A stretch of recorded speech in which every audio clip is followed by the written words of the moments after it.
So one of the questions I've had from constituents is what steps are being taken in advance to prevent a person from both casting in a mail-in ballot and then voting in person. So, for example, I requested a mail-in ballot. I am then, mail it in. Am I struck from the rolls at my polling place?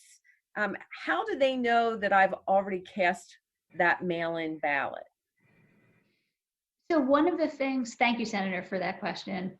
One of the things that Act 77 did was it shifted the presumption. So it used to be that even if you requested an absentee ballot, if you were going to be available in your precinct, you had to go vote in person.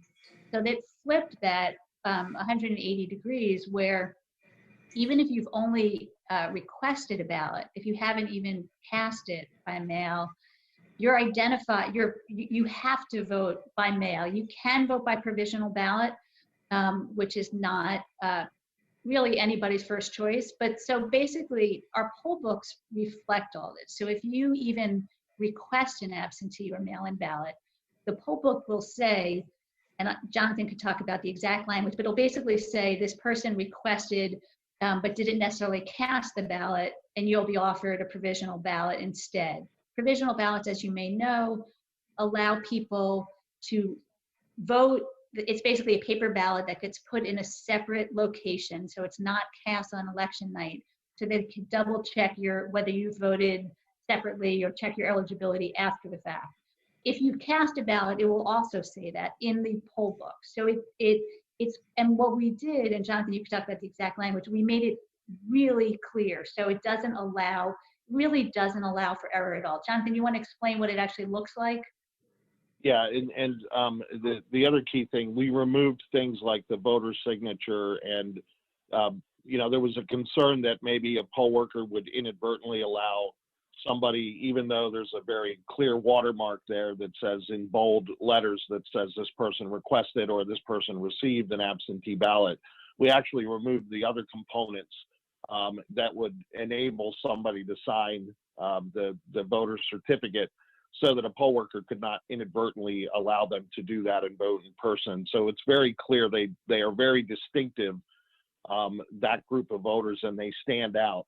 They're still on the rolls, obviously, but they stand out to the point where it would be a poll worker would have to go out of their way to mess it up, I guess is what I'm trying to say, because it's very distinct and very clear which ones have either received an absentee ballot or have voted an absentee ballot. And Senator, if you would like copies of what it looks like, so you could see how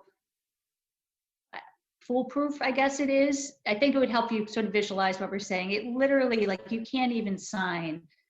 There's no place for you to sign if you've already requested or cast a ballot.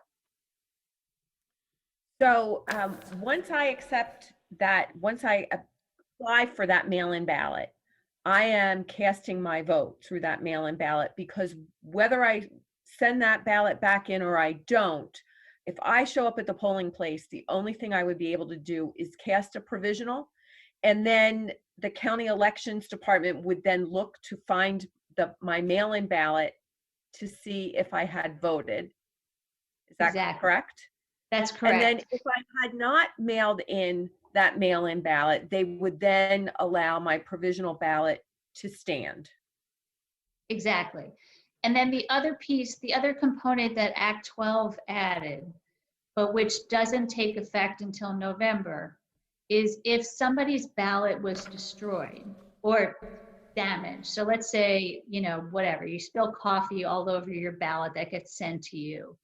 Act 12, starting in November, allows that voter to bring that damaged ballot to the polling place and say, look, this got destroyed. Basically, I can't vote it. And hand it over. It will get voided by the counties or by the poll workers. And that's the only circumstance where they would be allowed to vote regular ballot. But again, that doesn't take effect yet until November. Jonathan, did I explain that well? And how will the books then reflect that? How is that reflect?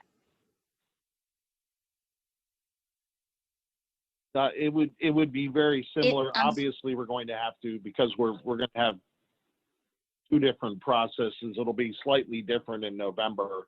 So we'll put the signature portion back on, but it'll be very clear to the poll worker that the person has to sign another affirmation. What Act 12 provided for is a separate declaration of the voter where they're turning in their ballot,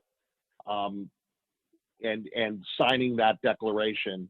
If they don't do those two things, both turn in their ballot and sign the declaration, the only way they'll be able to vote is by provisional ballot.